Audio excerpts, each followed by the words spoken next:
Hello, जय हिंद साथियों। कैसे आप सभी? उम्मीद है आप सभी स्वस्थ होंगे और बहुत ही अच्छे से आप लोगों की तैयारी चल रही होगी। मैं नेहा स्वागत करती हूँ आप सभी का आपके अपने परिवार लक्ष्यवादी में। साथियों, आज हमारी यूपी जीके की क्लास नंबर 31 है और आज की क्लास में हम लोग पढ़ेंगे उत्तर प्रदेश की राजनीतिक एवं प्रशासनिक व्यवस्था के बारे में। तो आप सभी लोग जल्दी जल्दी से क्लास में आ जाएंगे और अपना अपना कॉपी पेन लेकर के बैठ जाएंगे। सबसे पहले हेडिंग डालेंगे उत्तर प्रदेश की राजनीतिक एवं प्रशासनिक व्यवस्था। देखिए, उत्तर प्रदेश में कैसी शासन प्रणाली है, क्या प्रशासनिक व्यवस्था है, इसको पढ़ने से पहले हम लोग थोड़ा बेसिक जान लेते हैं कि जो आपका भारत के संविधान का भाग 1 है, भारत का संविधान है, उसके भाग 1 में क्या लिखा है। देखिए, जो आपका संविधान का भाग 1 है, संविधान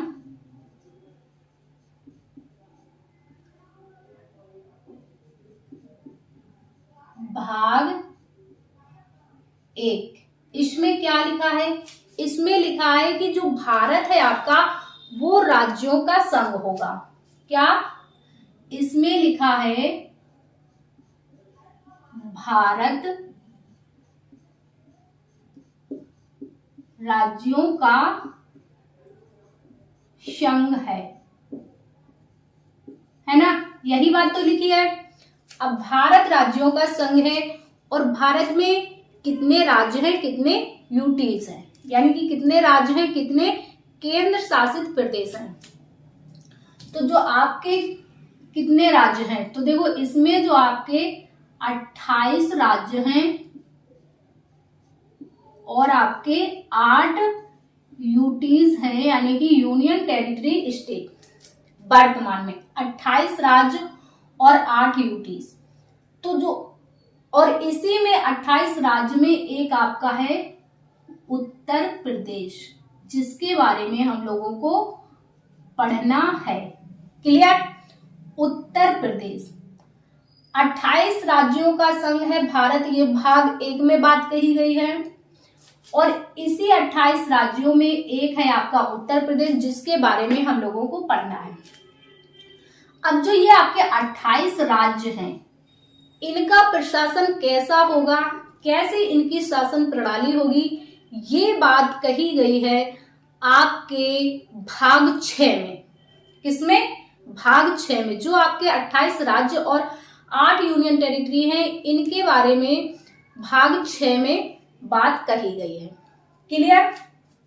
अब देखो, यहीं पर यदि हम लोग बात करें कि भारत की शासन प्रणाली कैसी होगी, भारत की शासन प्रणाली कैसी है, तो भारत की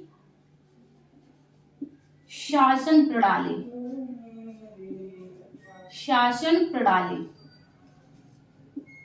ये कैसी है? संघीय है। कैसी है? संघीय है। ठीक। और उत्तर प्रदेश की शासन प्रणाली के बारे में, यूपी की शासन प्रणाली के बारे में, शासन प्रणाली लिख लेंगे। ये बात कही है आपके भाग, तो आपका 6 हो जाएगा। भाग कौन हो जाएगा? संविधान में 6 हो जाएगा। और जो आपके अनुच्छेद हो जाएंगे, अनुच्छेद हो जाएंगे 152 से लेकर के 237 तक। क्लियर? भाग 1 अनुच्छेद 152 से लेकर 237 तक, ये इसमें आपके उत्तर प्रदेश की शासन प्रणाली के बारे में बात कही गई है। क्लियर? अब आगे आपको क्या पढ़ना है? अब उत्तर प्रदेश की शासन प्रणाली कैसी होगी, शासन व्यवस्था कैसी होगी, कितने अंग होंगे। जिस तरह आपके केंद्र में शासन व्यवस्था होती है, यहां समझिए, यहां पर समझेंगे आप लोग। जिस तरह से आपके केंद्र में क्या होता है, केंद्र में सरकार होती है ना? और केंद्र में जो आपकी शासन व्यवस्था होती है, किसके अंडर में? संसद, है ना? केंद्र में जिस प्रकार से संसद होती है, और संसद के कितने अंग होते हैं? संसद के 3 अंग होते हैं। कौन कौन से? एक आपका राज्यसभा है ना, एक आपका लोकसभा और तीसरा आपका राष्ट्रपति। ये संसद के 3 अंग होते हैं, है ना। राज्यसभा को उच्च सदन और लोकसभा को निम्न सदन भी कहा जाता है, निम्न सदन भी कहा जाता है। उत्तर प्रदेश में राज्यसभा की सीटें यूपी में 31 सीटें हैं, जो कि किसी भी राज्य में सर्वाधिक हैं। क्या? सर्वाधिक, जो कि किसी भी राज्य में सर्वाधिक है। आज से पूछेगा कि राज्यसभा में सर्वाधिक सीटें किस राज्य की हैं? आपकी यूपी में है। और लोकसभा में कितनी है? यूपी से 80 सीटें हैं, ये भी किसी भी राज्य में सर्वाधिक सीटें हैं। क्लियर? समझ गए? जिस तरह से केंद्र में आपकी संसद होती है, संसद के 3 अंग होते हैं, राज्यसभा, लोकसभा, राष्ट्रपति। इसी तरह से आपके उत्तर प्रदेश यानी कि राज्यों में एक आपकी विधानमंडल होगा, उसके 3 अंग होंगे। उसी के अकॉर्डिंग किस राज्य की शासन प्रणाली कैसे होगी, वो सारी बातें आपको पता चलती हैं। क्लियर? तो ये कुछ पॉइंट्स हैं, इनको आप नोट कर लीजिए। फिर हम लोग आगे पढ़ेंगे उत्तर प्रदेश की शासन व्यवस्था। ठीक है, इनको आप पहले नोट कर लीजिए। तो अब हम लोग पढ़ेंगे उत्तर प्रदेश की शासन प्रणाली या फिर शासन व्यवस्था। देखो, उत्तर प्रदेश की शासन प्रणाली कहें या फिर शासन व्यवस्था कहें, एक ही बात है, आप लोग कंफ्यूज नहीं होंगे। ठीक है, तो उत्तर प्रदेश की शासन व्यवस्था के 3 अंग होते हैं। कितने अंग होते हैं? 3 अंग होते हैं। कौन कौन से? एक तो आपकी व्यवस्थापिका या फिर विधायिका, व्यवस्थापिका कहें या फिर विधायिका कहें। दूसरा कार्यपालिका, तीसरा न्यायपालिका। ये 3 अंग होते हैं उत्तर प्रदेश की शासन प्रणाली के। क्लियर? अब देखिए, जो आपकी विधायिका होती है या फिर व्यवस्थापिका होती है, इसके क्या काम होते हैं? तो जो आपके व्यवस्थापिका होती है, इसका काम होता है कानून बनाना या फिर कानून में बदलाव करना। व्यवस्थापिका या फिर विधायिका का काम होता है उस राज्य में कानून बनाना या फिर कानून में बदलाव करना। क्लियर? और इसके 3 अंग होते हैं। जो आपकी व्यवस्थापिका या विधायिका होती है, इसके 3 अंग होते हैं। कौन कौन से 3 अंग होते हैं?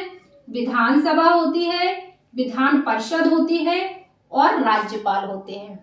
विधानसभा, विधान परिषद और राज्यपाल। क्लियर?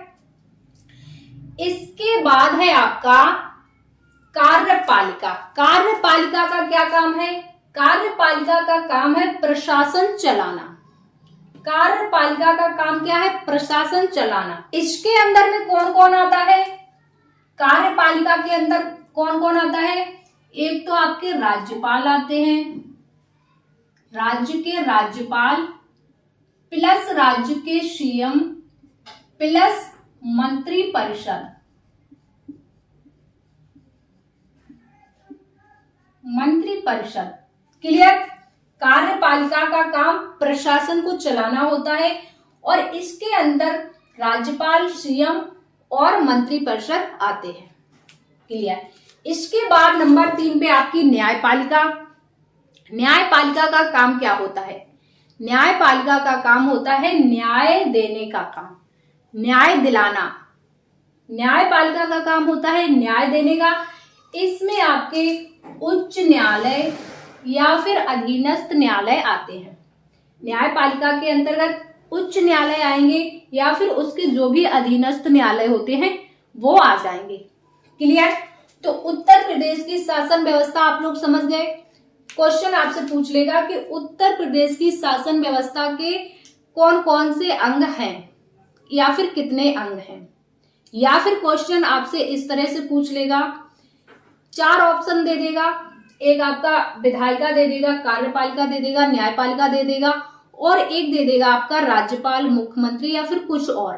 पूछ लेगा इनमें से उत्तर प्रदेश की शासन व्यवस्था का अंग नहीं है, तो आप क्या बता देंगे?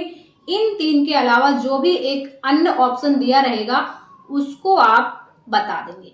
क्लियर? अब हम लोग पढ़ेंगे उत्तर प्रदेश का विधानमंडल।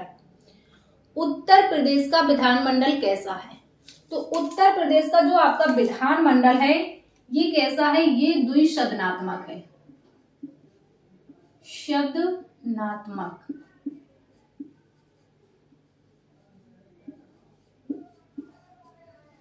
जो आपका विधानमंडल है उत्तर प्रदेश का कैसा है? द्विसदनात्मक। क्लियर? विधानमंडल के अंतर्गत कौन कौन आता है? विधानमंडल के कितने अंग होते हैं? विधानमंडल देखिए, जिस तरह से आपका केंद्र में संसद होती है, संसद के 3 अंग होते हैं, राज्यसभा, लोकसभा और आपका राष्ट्रपति। इसी प्रकार राज्य में आपका विधानमंडल होता है। विधानमंडल के 3 अंग होते हैं, एक आपका विधानसभा, दूसरा आपका विधान परिषद, तीसरा आपका राज्यपाल। क्लियर? केंद्र में संसद होगी और राज्य में आपका विधानमंडल होगा। क्लियर? विधानसभा में जो आपका बहुमत दल का नेता होता है उसे मुख्यमंत्री नियुक्त किया जाता है। विधानसभा में जो बहुमत दल का नेता होगा उसे सीएम नियुक्त करता है। ठीक है, सीएम नियुक्त किया जाता है, ऐसे लिख लीजिए तो आप समझ। किया जाता है। जो भी विधानसभा का बहुमत दल का नेता होगा उसे सीएम नियुक्त किया जाएगा और सीएम को कौन नियुक्त करता है? तो राज्यपाल। क्लियर? यहां तक बात को समझ गए? विधान परिषद राज्य का उच्च सदन होता है और विधानसभा जो होता है ये निम्न सदन होता है। निम्न सदन। क्लियर?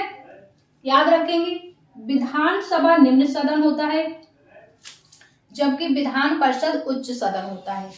जिस तरह से राज्यसभा होती है, देखो ये होता है आपका लोकसभा की तरह, ये होता है आपका राज्यसभा की तरह और ये होते हैं आपके राष्ट्रपति की तरह। ठीक? आप याद करने के लिए ऐसे लिख सकते हैं। ठीक?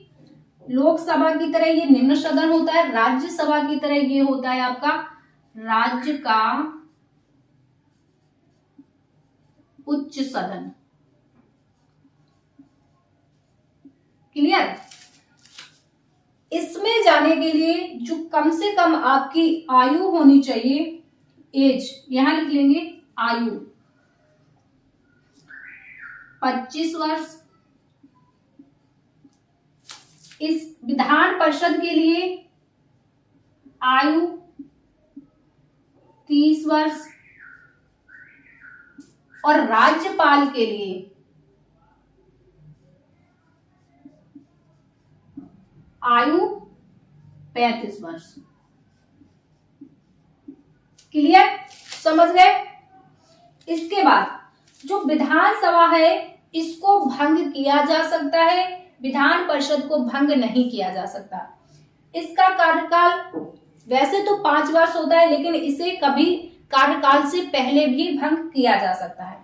और विधान परिषद का जो कार्यकाल होता है, लिख लेंगे आप, कार्यकाल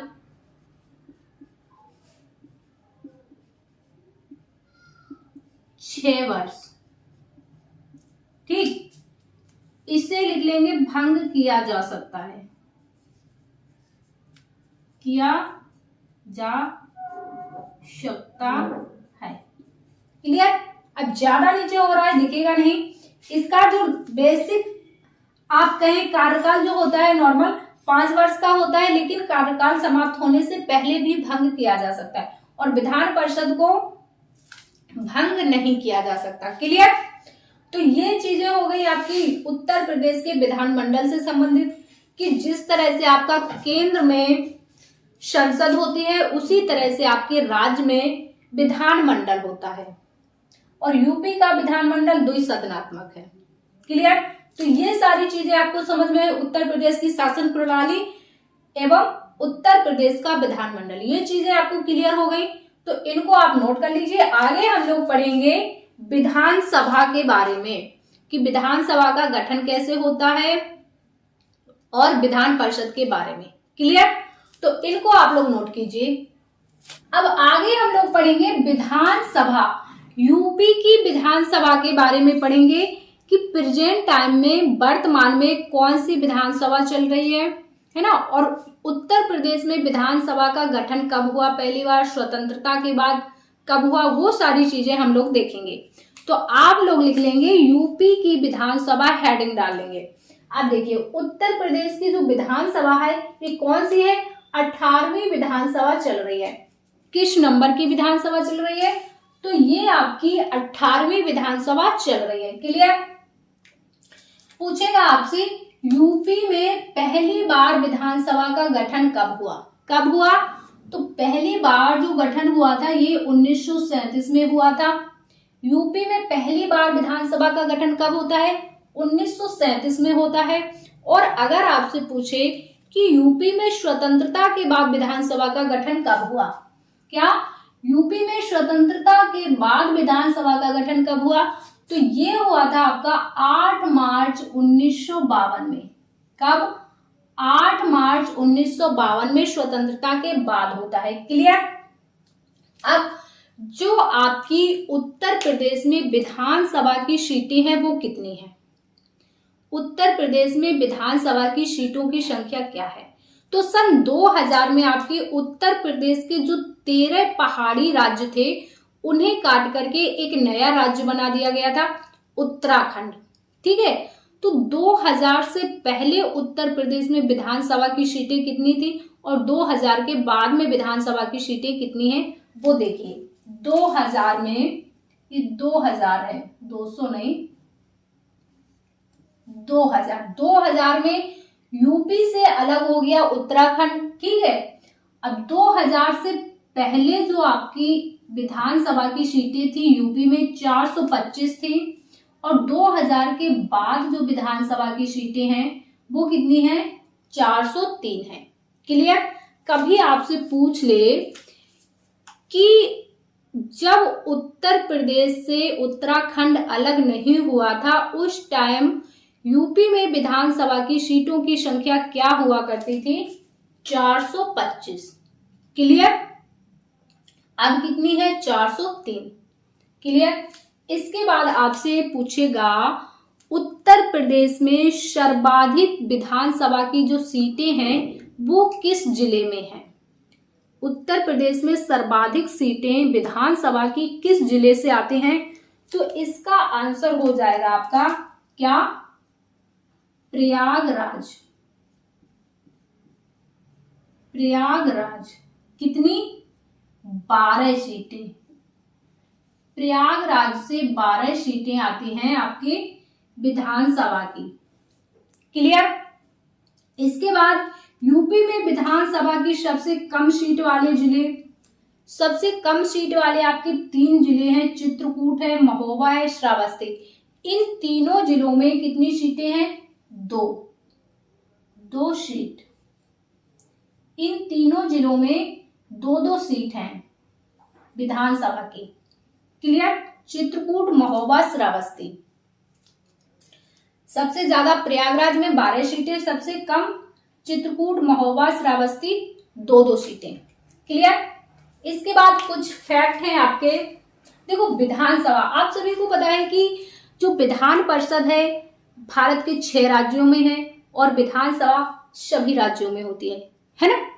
इसके बाद अब देख लीजिए कुछ फैक्ट्स हैं इधर। जैसे आपसे पूछ लेगा उत्तर प्रदेश के प्रथम सीएम मुख्यमंत्री कौन थे, तो बताइए कौन थे पहले मुख्यमंत्री?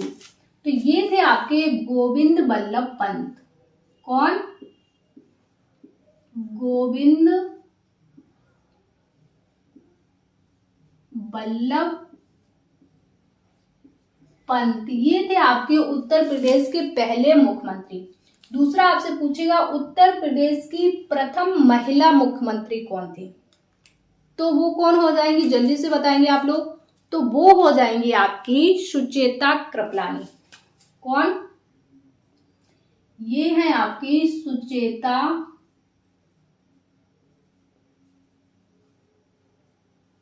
कृपलानी।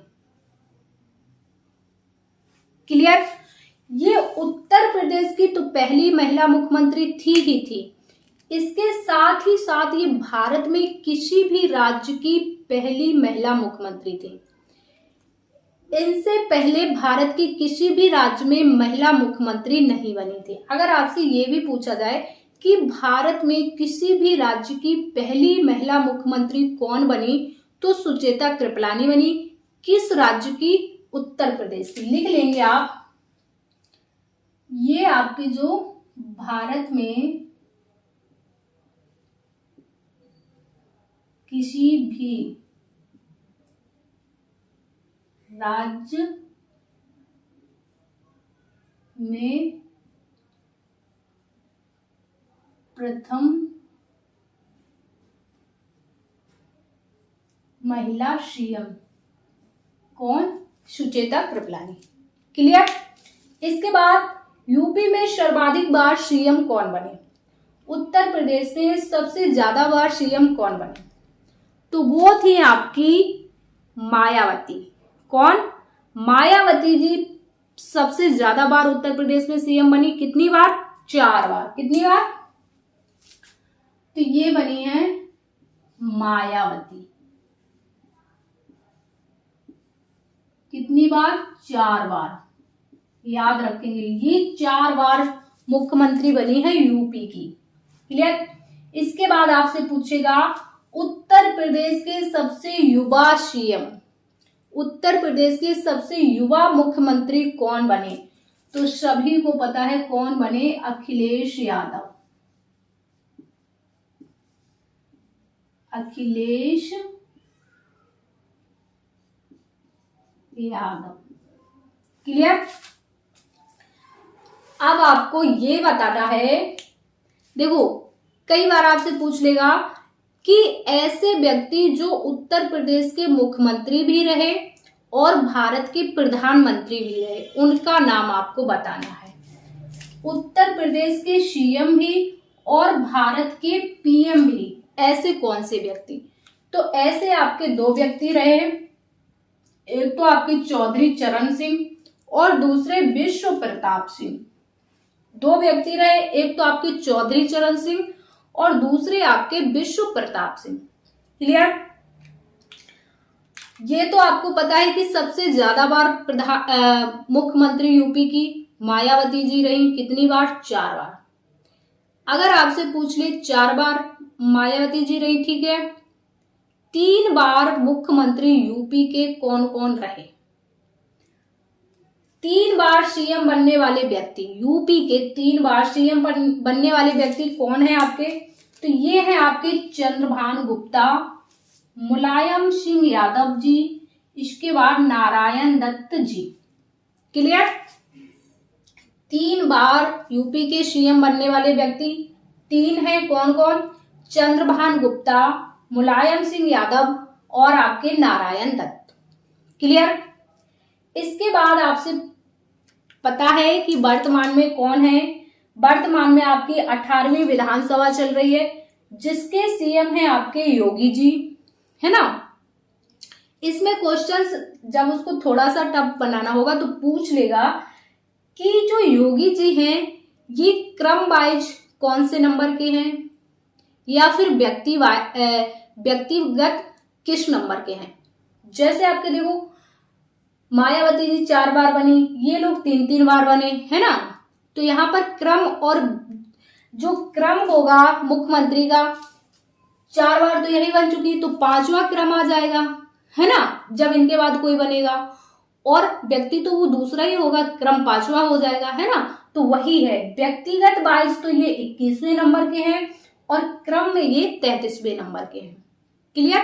आपसे अगर पूछ ले एग्जाम में कि योगी जी, यूपी के वर्तमान सीएम योगी जी क्रम वाइज किस नंबर के हैं, तो क्रम में 33वें, व्यक्ति में 21वें। क्लियर? इतनी चीजें आपको क्लियर हुई, तो इनको आप नोट कर लीजिए। इसके बाद कुछ फैक्ट्स और हैं, वो भी हम लोग पढ़ लेते हैं। अब हम लोग पढ़ेंगे उत्तर प्रदेश की विधानसभा के अध्यक्ष के बारे में, कि उत्तर प्रदेश की विधानसभा के प्रथम अध्यक्ष कौन थे, वर्तमान अध्यक्ष कौन है, ये सारी चीजें अब हम लोग पढ़ने वाले हैं। तो आप लोग हेडिंग डाल लेंगे यूपी विधानसभा के अध्यक्ष। तो देखिए, आपसे ये क्वेश्चंस कई बार एग्जाम में पूछा जा चुका है कि यूपी विधानसभा के प्रथम अध्यक्ष कौन थे। तो ये थे आपके यूपी विधानसभा के प्रथम अध्यक्ष। कौन थे? पुरुषोत्तम दास टंडन जी। कौन थे यूपी विधानसभा के प्रथम अध्यक्ष? पुरुषोत्तम दास टंडन। और वर्तमान में आपकी कौन सी विधानसभा चल रही है? तो 18वीं विधानसभा चल रही है। क्लियर? इसके बाद आपसे पूछेगा यूपी विधानसभा के सर्वाधिक बार अध्यक्ष बनने वाले व्यक्ति।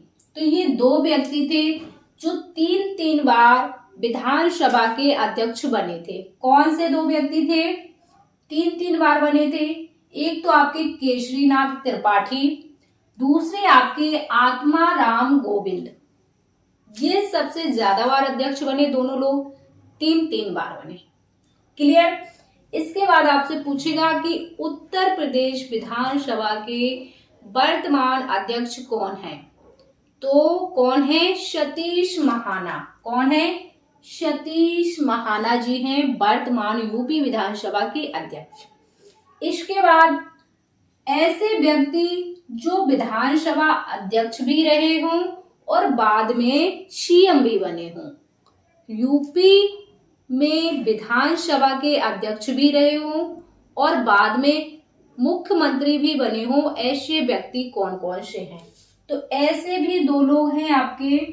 एक तो श्रीपति मिश्र जी हैं, दूसरे हैं आपके बनवारी दास। कौन कौन? श्रीपति मिश्र और बनवारी दास। ये 2 ऐसे व्यक्ति हैं जो यूपी विधानसभा के अध्यक्ष भी रहे और ये बाद में मुख्यमंत्री भी बने यूपी के। क्लियर? हम लोगों ने यूपी विधानसभा अध्यक्ष भी पढ़ लिए, मुख्यमंत्री भी पढ़ लिए और भी सारी चीजें पढ़ ली।